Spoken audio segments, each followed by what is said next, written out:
Hello, everybody. Welcome back to the NBA Front Office Show. Happy Monday. We've got a ton to talk about today. Trade stuff to get into. We've got all kinds of news around the league. We've got, I guess a lot of trade stuff really as I'm looking at our schedule for today. Cap situations around the league as well. Lots of stuff for us to discuss. I'm Trevor Lane, joined by Keith Smith. Make sure you guys do subscribe to the NBA Front Office Show on YouTube as well as the podcast side. Keith, starting a new week. And you can feel, just looking at our topics for today, you can feel that we're getting ever closer to the NBA trade deadline. Yeah, we really are. What are we, like 3.5 weeks out now? Yeah. Things are starting to get a little more serious. The terminology being used and all these reporting is now getting more more like, all right, things are actually happening. It's not just a couple dudes shooting the bull across the phone lines. It's like, all right, can we do something? Do we want to do something? We're hearing a lot more things of some of the complications with some of these trades are maybe teams are looking for solves and fixes and things like that. So yeah, it's an exciting time. I mean, this is great. This is, what kind of the show is founded on, was this stuff. So we're really excited to dive in and break it all down. 'Tis the season. All right, let's start here.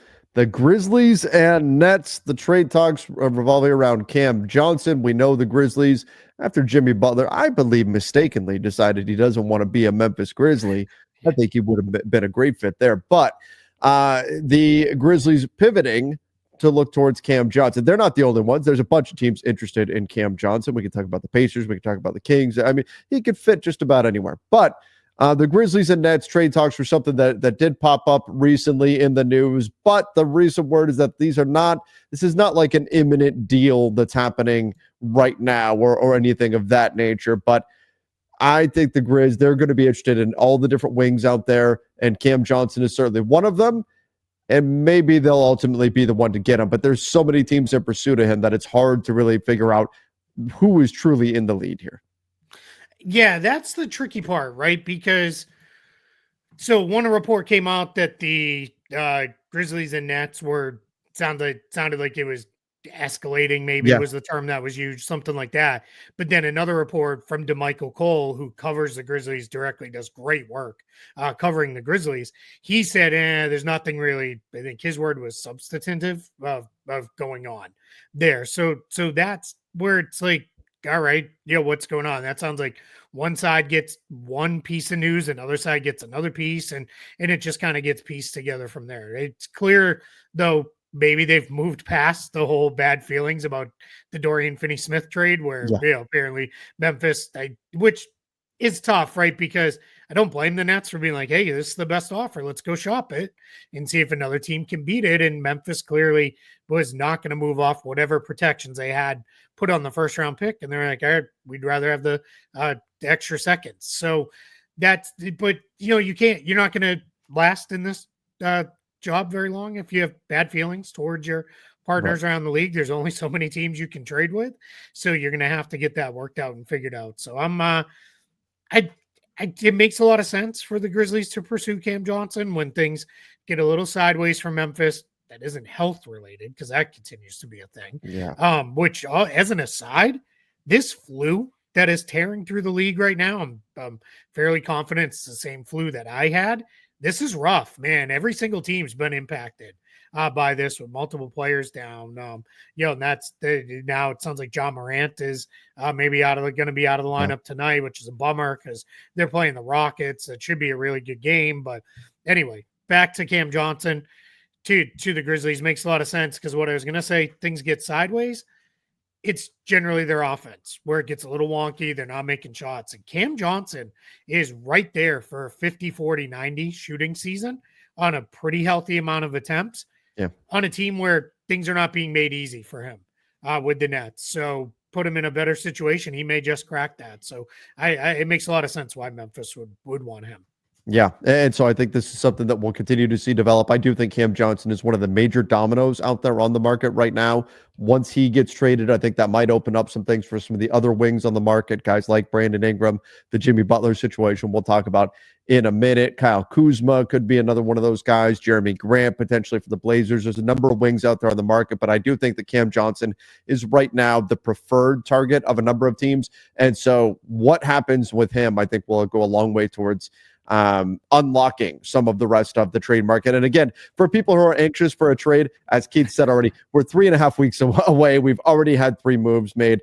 This is, I believe, kind of the calm before the storm right now. Yep. And it's only going to ramp up from here. Yeah, it's usually the last about 5-6 years. We have gotten a couple early trades. This year we got 3 within the first couple weeks of trade season unofficially opening on December 15th, including 2 right on to December 15th.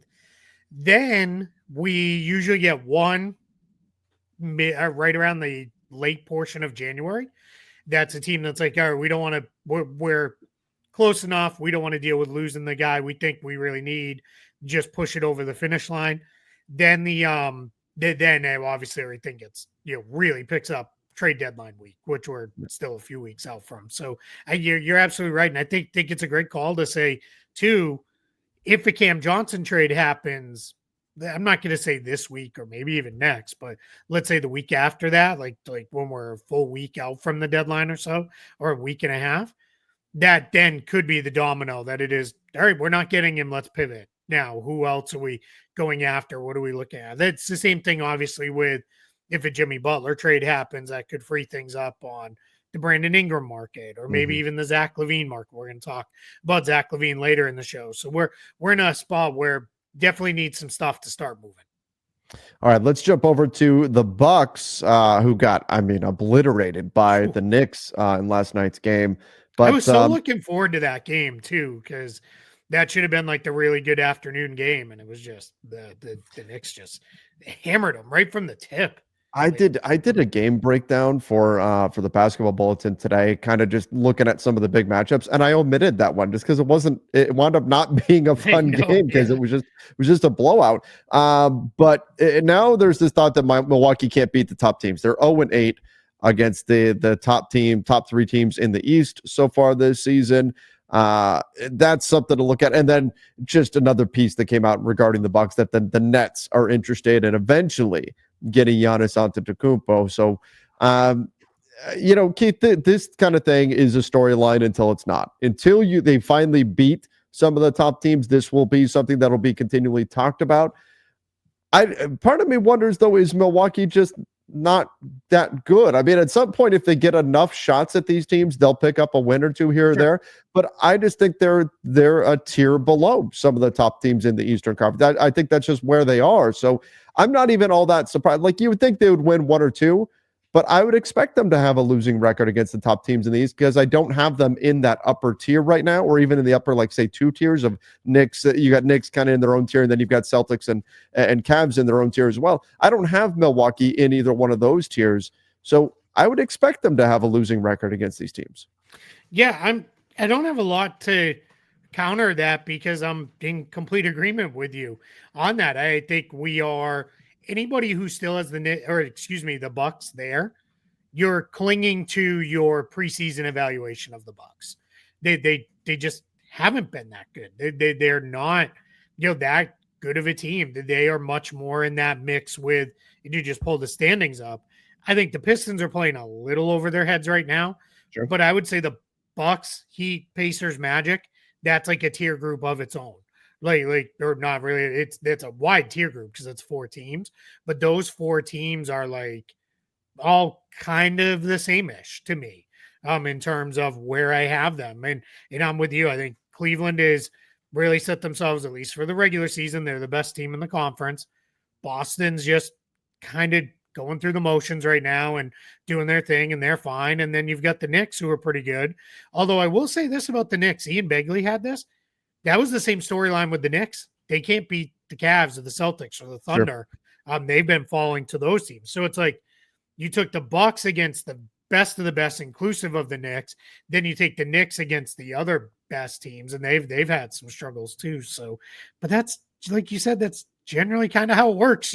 Usually the best teams win the most, and the next best team, you'll steal one or two here and there, and that's kind of how it goes. But yeah, I think if people are still locked in on the Bucks as an absolute title contender, you probably need to start reframing your expectations a little bit. Yeah, agreed. Now, the idea that the Nets want Giannis, well, I mean, get in line, right? You could put the name of any team in there, and it would be a true statement. But now, still, and I'll pull this up because this is related story here. yes, this is why. Yeah. So the Nets aren't spending 2025 cap space on stars.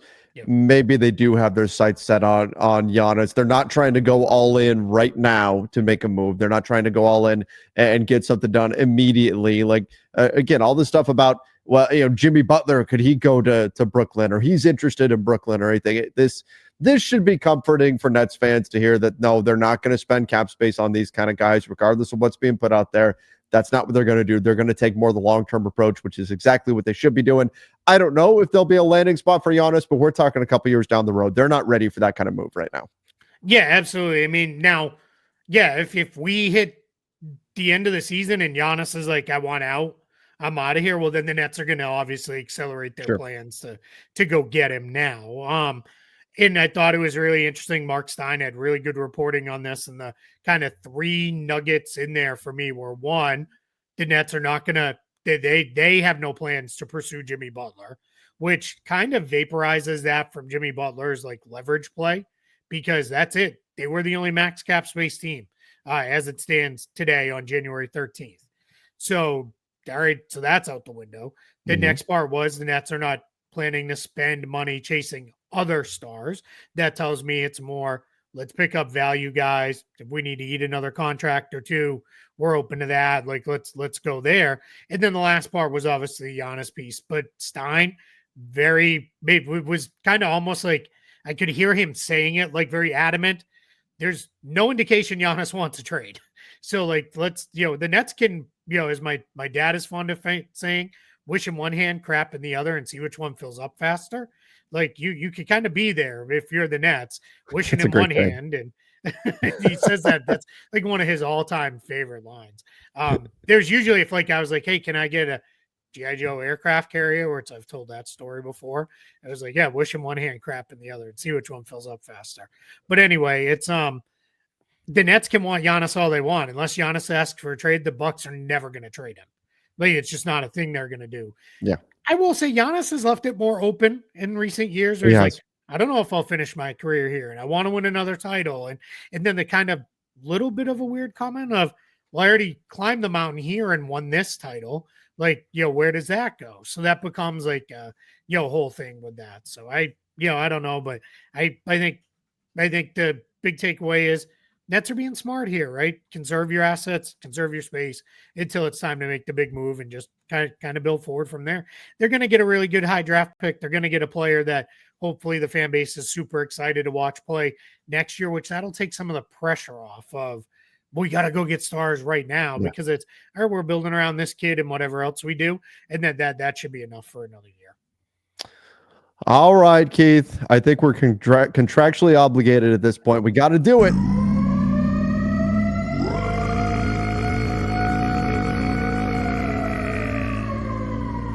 I want to see me get my joy back from playing basketball. And wherever that may be. Can you get your joy back here on the court? Probably not.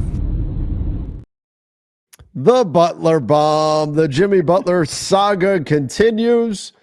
And now it's sounding more and more like Bobby Marks of ESPN had this weekend, that Jimmy may very well wind up staying and picking up his player option to try to force a trade later on, perhaps into next season. Something like that, and despite the fact that he's put out there that he will not be picking up that player option, that now it's becoming more likely that he will, because the Miami Heat can't find a trade partner that makes sense for them, that satisfies all parties, that makes sense for them. Plus, once Jimmy wants a contract, wants to give Jimmy the kind of contract that he wants, all that, it's difficult to check all of those boxes. So, Keith, we also had about an hour before we started recording the show, Jake Fisher had a piece out on Jimmy, and it was kind of about how He's been requesting to fly separately from the team on a private plane and showing up late for stuff or leaving early or not showing up at all for shoot-arounds and just all the kind of stuff that comes out when the relationship between a player and a franchise is as frayed as it is. Also, all the guys he liked are gone. Max Yes. Strus, Gabe Vincent, Caleb Martin. Those are the guys he was close to. It sounds like Max Strus, especially, was someone who could kind of keep him in check a little bit, that's always so interesting to me how that works. Because if you told people Max Strus was the one guy who could kind of tell Jimmy Butler off and tell him you're acting like an idiot, people would be like, wait, what? Like a role player shooter guy who, made $5 million a year or whatever it was. Like he's telling Jimmy Butler, how to act.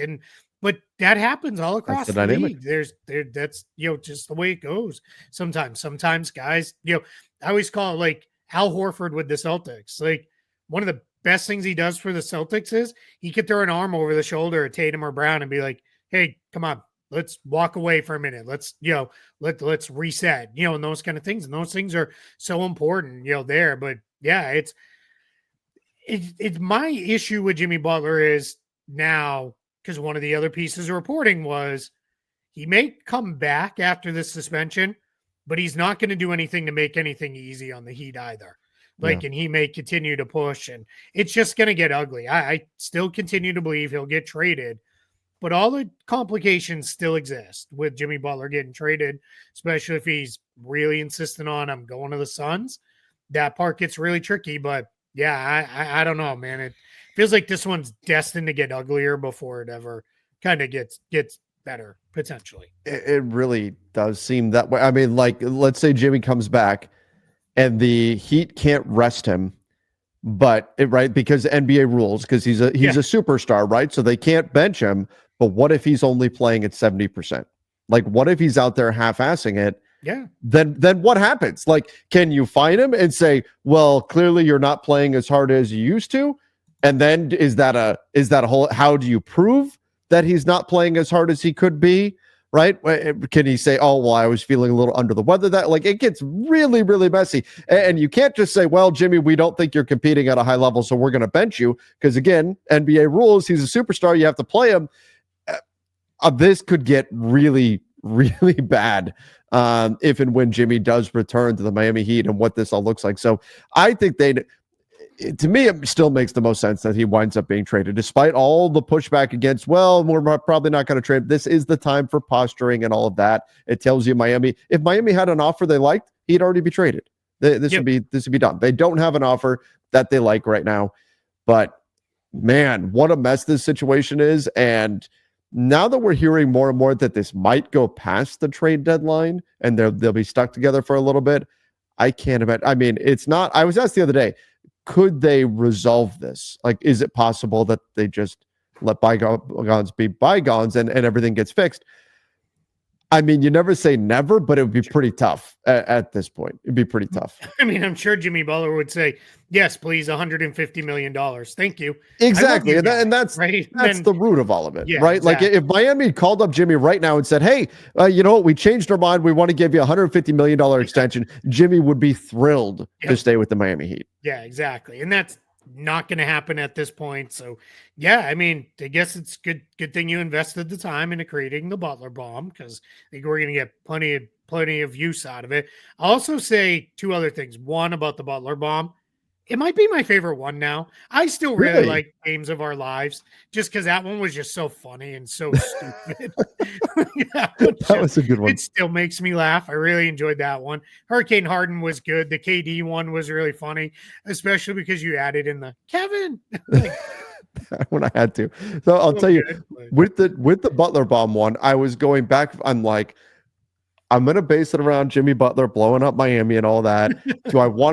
I'm going to do an air raid siren, but then every time I think Butler, I think of Lurch from Adam's Family. Yeah. And so I was like, okay, I want to put him in there. I'm like, how do I do this? And I was just messing around and I was throwing in the audio and I looked at it. I'm like, wait a second. Can I have the air raid siren go under Lurch saying you rang?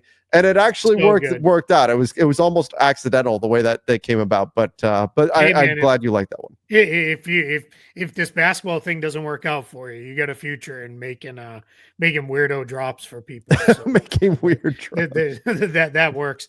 The other thing, back to real topic here, because it's semi-related, because it's the Heat related. Damian Lillard only wanted the Heat too, right? Mm-hmm. And then the Bucks parachuted in and got him. I'm not saying it will happen with Jimmy Butler, but it could go that way too, where you could all of a sudden have some team we're not even talking about be like, you know what, we're ready to make the move. We'll go get him. And then it's like, all right, actually, I'm okay going there. And that's how this all plays out. I don't think it will. I think it's different situation in that he's more cantankerous. That's always one of my favorite words to use. He's far more that than Damian Lillard ever was, but we'll see. But yeah, we certainly have not heard the last of this one. I was talking about this the other day. It was over on Basketball Bulletin. We were talking about could the Grizzlies, if the price was like Marcus Smart, Brandon Clark, and like Luke Kennard or something like that, if they had some assurance. And the problem is they're not going to, because you're going to get an angry Jimmy Butler and deal with all that. But could the Memphis Grizzlies Kawhi Leonard him, as in like trade for him and just say, you know what, we're going to give it a go this year. We're going to give it a shot. And if he leaves, he leaves. But we think that with Jimmy, we've got a real legit shot this year, and we're going to roll the dice and go for it for one season. Yeah, and the part where not the worst thing in the world if Memphis did that is you get off a Smart's contract because he'd almost have to be a part of the trade package. And that starts to free up a little bit more flexibility for you next year. So, that part is semi-helpful if you looked at it even that way. But, yeah, I mean, they're the perfect kind of team that could be like, hey, we know you didn't want to come here. Supposedly, that's been the reporting.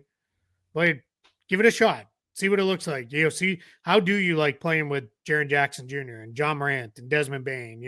How does that feel? Yeah, I mean, we certainly could see it go that way. I don't think it will, just because they think it's I think they're less or I guess they're more risk averse to doing things like that than trying to take a shot on a guy. And I also think the whole Andre Iguodala thing is still very fresh in their memory, where it's like, I don't want to be here, I'm not even going to show up. And that ended up working out okay for them after they ultimately traded him too much. Everything kind of comes back to the Heat. It's weird, but that's just kind of odd with that. So all roads lead to Miami, apparently. Anthony Edwards in trouble yet again. Keith, this is the third time in about a month that he's been fined by the NBA, this time very brazenly, very publicly, flipping off officials in a game. And in a game, I did something on this on the Basketball Bulletin, and I forgot to mention this piece, but this was a game that they lost by 2. Yeah. Like, in that close of a game, you really can't be doing this stuff. Anthony Edwards is primed to be one of the new faces of the NBA, one of the rising stars, certainly, in this league. And yet he can't keep himself out of trouble for the things that he's saying and now the gestures that he's making. I mean, this has got to be a rising concern for the NBA that Anthony Edwards can't seem to keep himself out of trouble.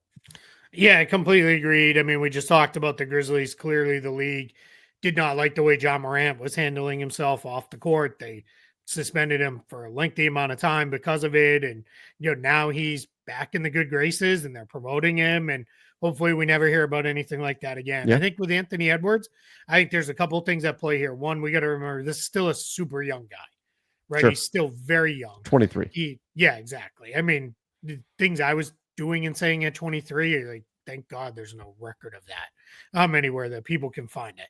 But I think he's also super frustrated. The Wolves are not having the season they had a year ago. He is not having the season he had a year ago. The whole coming out, what was that last week when he's like, all these double teams, what is complaining about that? You can see it in games. He's getting frustrated with himself, with his coaches, with his teammates, and obviously with the officials. It's all just gone a little sideways for him. And part of what it's funny is I had someone who covers the team. We were talking about it a little bit. And they're like, he's just far relying on the jump shot right now. He can't or won't get downhill anymore. And I'm glad you just pulled up his stat line, because that reflects it. He's taking 9.9 3-pointers per game. So he's taking basically 11 twos per, or I guess 10 twos per game. So almost half of his shots are coming from three. Shooting great on him. 42%. He's hitting them 42%. Yeah. But he's only at 44% overall, which is not horrible for a high volume shooter. But it's down after climbing for the prior 4 seasons. That's the part that gets a little bit rough. His assists are down. His turnovers, that's right. His turnovers are up slightly from a year ago. I think it's just all probably got him really frustrated. And again, the team's not playing very well. So yeah. I think this is all just kind of boiling over and spilling out on Anthony Edwards far too often. I hope this is all just a learning experience for him. This is just growing pains and things of that nature, because the long-term problem, he's a talented player, but he has to learn how to be a leader. I mean, I think and we saw him call out his teammates early on in the season about how they can't talk in the locker room and all this kind of stuff, right? I mean, he hasn't figured out the leadership piece. That's pretty clear. And maybe that's asking a lot for a 23-year-old. But the fact of the matter is, if you want to be the guy, that was the word coming in Team USA over the summer, was that he still sees himself as the guy, even though he's playing with all these great players. That's something that he has yet to completely figure out here in the NBA. And I mean, complaining about double teams and instantly, I mean, Devin Booker still gets crap for that. Still. And that was years ago. At least Anthony Edwards complaining about it happening in an NBA. Right. Devin Booker was talking about a off-season pickup game where he was, who does that, but yeah, I mean, you're right. It's, what comes with the territory. You want to be the man, you figure it out. Like that's, really it. That's what it comes down to. All of the very best on-ball primary creators have dealt with double teams and have to figure it out. You just figure it out, man. And nobody wants to hear it's fine once. As I said when we talked about this, when he complained about it initially, I don't really care too much about that. That's fine. Once this becomes a regular thing, I don't want to hear it. Like, go figure it out. Get in the lab. Get with your coaches, get with your teammates, figure it out, because that's what you do if you're one of the best. All right, let's jump over to the Phoenix Suns, a team that's going to be very motivated to try to make a move. Jusuf Nurkic, been out of the lineup, was sick last game with Phoenix. I would assume he was actually sick, but I don't know. Yeah, I mean, it sounds like he has the flu, and he's got that sick. Yeah. Because if he hadn't been benched a game or two before that, then I would be like, is he really sick? But they were clearly okay with just sitting him on the bench. But Jusuf Nurkic, Nick Richards, that kind of a swap is out there. Now, there'd have to be another player coming back. John Gambadoro, who's very plugged in Phoenix, does radio in Phoenix, mentioned that, these are real talks that have been happening, and he knows that the Suns are interested in Nick Richards. By the way, the Suns and the Hornets actually played last night, a fairly close game. The Suns did a great job defensively down the stretch, but he got his opportunity. He started the second half, closed the game too. Yeah, it was terrific. Yeah, he was so good. We're not even halfway through his rookie year, and I'm already claiming full validation in my thought that he should have been a first-round pick. So, he's great just setting the high screen and then rolling or hiding in the dunker spot and making the cut at the right time and just finishing. He does a great job. I wrote about it in the basketball bulletin and put a clip in there.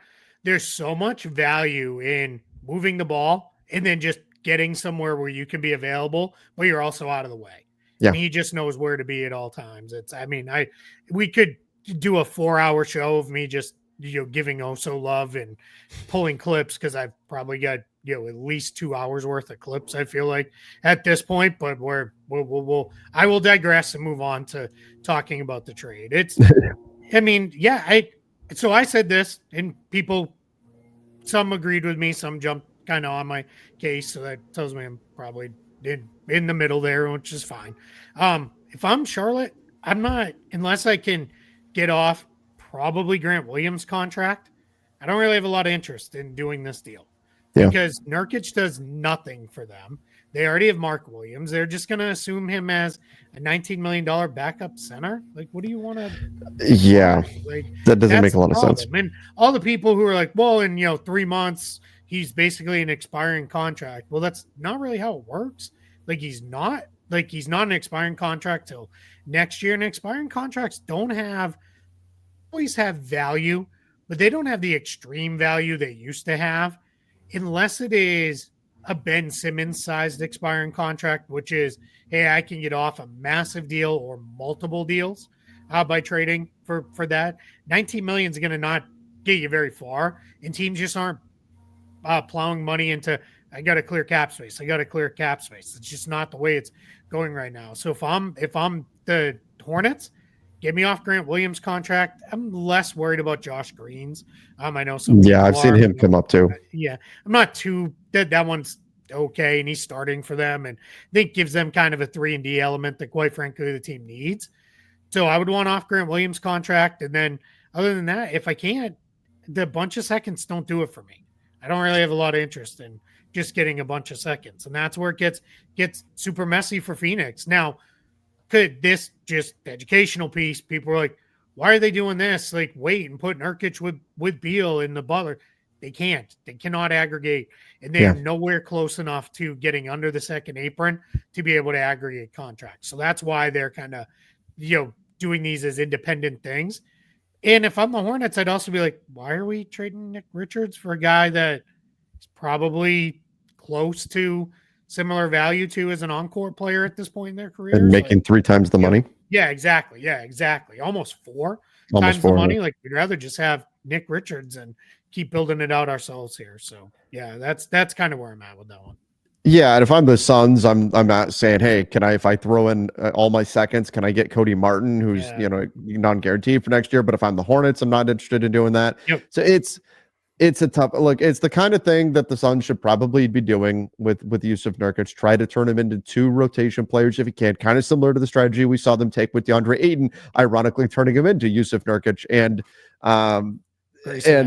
Grayson Allen. So now the question is this something that the Hornets should be interested in doing? And I don't think they should. I don't think it makes sense to pay $18-19 million to a backup center, which is what he would be. Mark Williams had a big game last night against the Suns. So it just doesn't make sense from the Hornets perspective, but I can understand. It's kind of like the Jimmy Butler situation. Like, I totally get why Phoenix would be interested, but the Miami Heat should not be. I totally get why the Suns would be interested in doing something like this, whether it's Grant Williams, Josh Green, Cody Martin, any of them, they'd be interested in that. But I can't make the case for the Hornets side. It just doesn't make sense unless there's something like real, like they're getting a first or something like that coming back. That's it. Yeah, that would completely change it. If the Suns 2031 first is all of a sudden in there, done. Cool. Great. Let's go. Because I'll bank on who the hell knows what the Suns will be by the time we get to 2031. I'll take my chances there. And I mean, I could kind of sort of get it if I'm the Hornets, where it's, hey, we tried the Nick Richards thing when Mark Williams was out. It didn't go great. Maybe with Nurkic, it would be a little bit better if Williams continues to miss large, chunks of time. All right, I could kind of get that. But from the Suns side, because we talked to Hornets, I'm not sure this is, Mason Plumlee and Oso Iguodala, all my love for Oso aside, they're holding it down just fine. Yeah. I don't know that you really need to go get another big. No. I would be using Nurkic to fill other holes on the roster. Give me a 4 who can actually do some stuff. Give me some wing depth. If I can, and that's where if I'm Phoenix, I'm asking for Cody Martin. Yeah, exactly. I would be too, but if I'm the Hornets, I'm like, yeah, then we're talking your first. I don't really exactly. Want her. I don't. Then you're 2 or 3 seconds, and this is where the Suns. This is the problem, right? If the Suns were flush with draft picks, this would probably be done because they'd just say, "Fine, we'll kick you a first, or we'll lottery protect it, and it'll turn into 2 seconds or whatever, and we'll go that direction." This is kind of the issue with them. They don't, because they know, well, if we're making this Bradley Beal move as part of getting Jimmy Butler, we're gonna probably have to give that first to get off the Beal contract and get Butler onto our roster, and that's where it just gets kind of messy. So it's just a tough one. When you have very limited trade assets and then very limited ways you can move tradable salary, you just have to be super careful if you're Phoenix. All right, let's jump over to Zack LaVine to trade talk. Zack LaVine put up 36 and 10 last night on Sacramento. He was great. He's been great.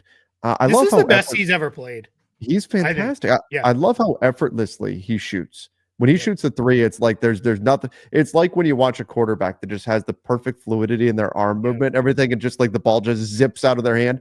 Zach LaVine kind of has that with the way that he shoots. It looks like he's not even trying, and the ball Gets is such just good nothing to the lift bottom of the net. on It's his jump incredible. shot too. It's hard to really challenge his shot. Like, yeah, I mean, he's playing great. He's, if you just strictly look at the counting stats, yes, some of them have been better, but go look at his efficiency. It's been, off the charts. He's been unbelievable this season. But the problem still comes back to his contract. I mean, we talked about it over the summer. We've talked about this a bunch. The Bulls, could Zach LaVine play well enough to where a team would talk themselves into trading for him and his contract? So far, the answer is no. And you can't ask for more out of Zach LaVine. He's playing as well as anybody could have ever expected him to play. And I still don't know if it's enough to generate interest in his deal, just because of his contract and because of the way the new CBA works out and how punitive it really is. If you have a guy on your team that's making the kind of money that Zach LaVine is, that really should probably be like the third best player on a really good team and not the second best player. And he's paid to kind of be the second best player on a really good team. So that's going to be the challenge, but he's playing. So I do wonder if at some point, especially as we get closer to the trade deadline and some other targets come off the board, does some team say, you know what? All right, there's only 2 years left on the deal. We'll give it a shot with Zack LaVine. Yeah, I'm not going to be surprised at all if this is one where trade deadline morning, at 10 a.m. Eastern or whatever, we're getting the Bulls and Team X are, advancing in discussions to trade Zack LaVine. It wouldn't surprise me, especially if Butler does move, and then if maybe Brandon Ingram moves. I think there are going to be teams that would be like, yeah, we can go with Zack LaVine because he's been healthy. He's played really well. He's done a really nice job. He looks great physically. I don't see any worries there at all. And we're halfway through the season essentially at this point. So yeah, we'll see with that one. I thought it was interesting what the story from the weekend was the Lakers did have some level of trade talks. It was noted that with D'Angelo Russell getting moved, that probably ends any real path for the Lakers. Just salary matching gets really difficult for them to get to $43 million now without Russell on the roster. And then the other one that was mentioned was the Denver Nuggets. And it sounds like, I think the phrasing that was used was those talks are not dead, but they've stalled, which tells me the Bulls probably didn't like the return package. So we'll see where that goes. Yeah.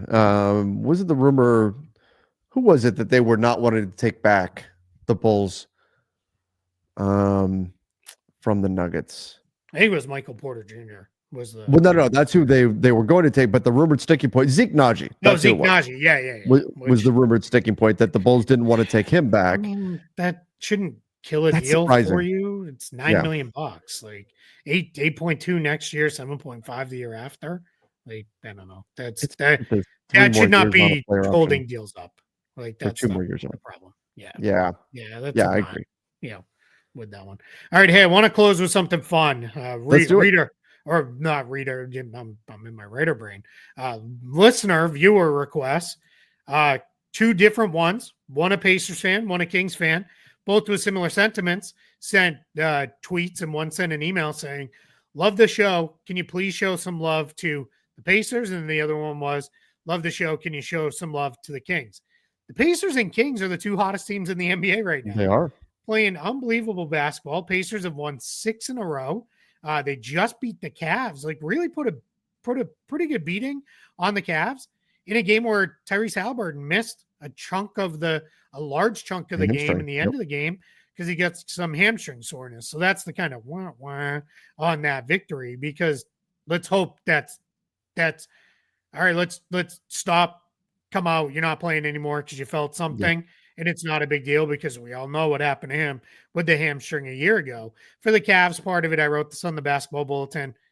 It's a loss. It's nothing more than that. They've been on a great start.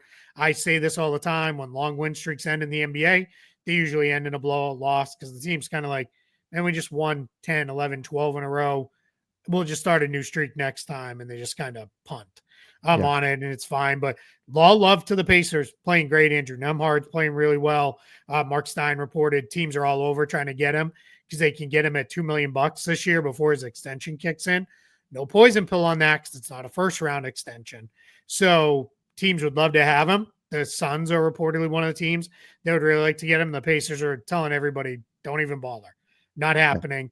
And clearly because he's great for them and he fits really well, especially with Halliburton in the backcourt and as the starting point guard if Halliburton's out. So a lot of love to the Pacers. And then the Kings went in and just put a beating on the Celtics on Friday night. Just went in and outworked them, hammered them on the boards, really beat them up.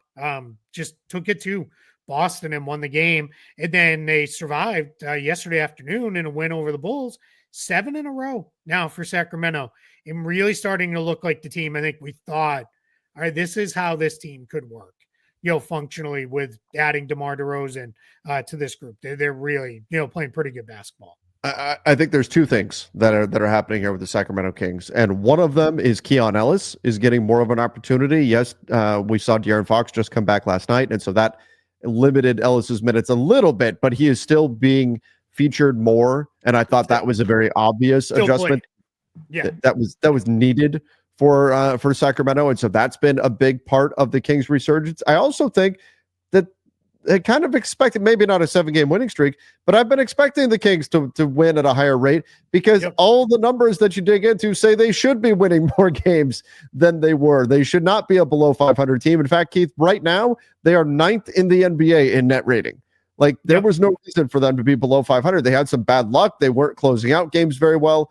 And so that was causing them to drop further in the standings. But I think it's a combination of, yes, you've brought in Doug Christie. Maybe he's brought some new life to the club. Certainly made the obvious and correct choice to feature Keon Ellis a bit more, get him some more opportunities. And then I think we have the luck factor, as I want to call it, sort of swinging back the other way towards Sacramento, or at least back to neutral. So they're not as unlucky as they were earlier in the season. Now we're starting to see them win at a rate that puts them more in line with where they should be based on the way they're producing. And I think they keep playing like this, they're going to rise up higher in the Western Conference again. You're not 9th in net rating and a play-in team. That was unsustainable, them being that far out of the playoff mix and putting up the numbers that they were.